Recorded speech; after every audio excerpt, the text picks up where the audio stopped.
এই মুহূর্তে প্রচণ্ড বেগে শক্তিশালী কালবৈশাখী বজ্রমেঘ দেশের উত্তরাঞ্চলে দেখা যাচ্ছে।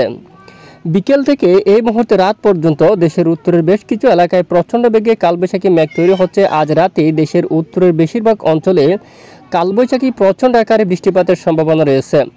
বগুড়া পেরিয়ে গেছে এই মুহূর্তে ময়মনসিংহ বিভাগে এই মুহূর্তে প্রবেশ করে গেছে। এদিকে একটি বড় সেল কিন্তু রয়েছে এবং এখানে দেখুন বন্ধুরা, দেশের উত্তরে ময়মনসিংহ এবং ত্রিশাল, দেখুন এখানে ময়মনসিংহ বিভাগের বেশ কিছু এলাকায় প্রচণ্ড বেগে বজ্রগর্ভ মেঘ তৈরি হচ্ছে এবং বৃষ্টিপাত কিন্তু শুরু হয়ে গেছে অনেক অঞ্চলে। এখানে দেখুন সমস্ত মেঘ কিন্তু ধীরে ধীরে এখানে পূর্ব দিকে অগ্রসর হতে পারে। আজ রাতে ঢাকা বিভাগের উত্তরের এই সমস্ত জেলাগুলোর উপর কালবৈশাখী ঝড় বৃষ্টিপাতের সম্ভাবনা থাকছে।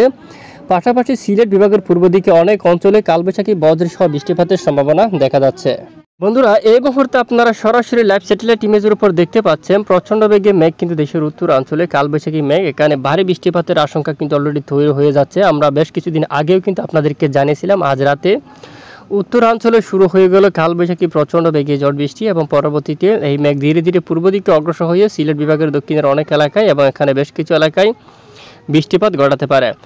এবং আগামীকালের কী আপডেট উঠে আসছে একটু আমরা আরও একবার সংক্ষিপ্ত দেখিয়ে দিচ্ছি। তো আগামীকাল রবিবার দেখুন বৃষ্টিপাতের একটি প্রবল সম্ভাবনা, এটি মূলত আজ ভোর সকালে বৃষ্টিপাত ঘটতে পারে, বিশেষ করে দেশের যে এই অঞ্চলে ময়মনসিংহ বিভাগের দক্ষিণের এখানে পূর্ব দিকে বেশ কিছু এলাকায়, কিশোরগঞ্জ, কাপাসিয়া এলাকায় এবং আগরতলা, ব্রাহ্মণবাড়িয়া, মৌলভীবাজার, মাদান, বিশনবাপুর এবং এদিকে আরও অনেক এলাকায় বজ্রগর্ভ মেঘ তৈরি হয়ে বৃষ্টিপাত ঘটাতে পারে।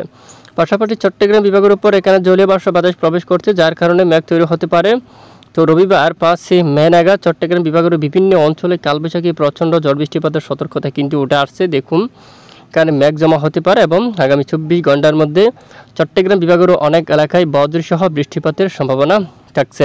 এছাড়া আগামী এই যে দেখুন 6 তারিখ প্রবেশ করতে না করতে এর আগেই সিলেট বিভাগের উত্তরে আবারও বজ্রগর্ভ মেঘ তৈরি হয়ে প্রচণ্ড বেগে ঝড় বৃষ্টিপাতের সম্ভাবনা থাকবে। এদিকে দেখুন সিলেট, বিশনবাপুর, মাদান, এছাড়া বাগমারা, মৌলভীবাজার এই এলাকার দিকে বৃষ্টিপাত থাকতে পারে এবং কুমিল্লার দিকে ফরিদগঞ্জ এবং এই সবটুকু এলাকায় কালবৈশাখী বজ্রসহ বৃষ্টিপাতের সম্ভাবনা রয়েছে।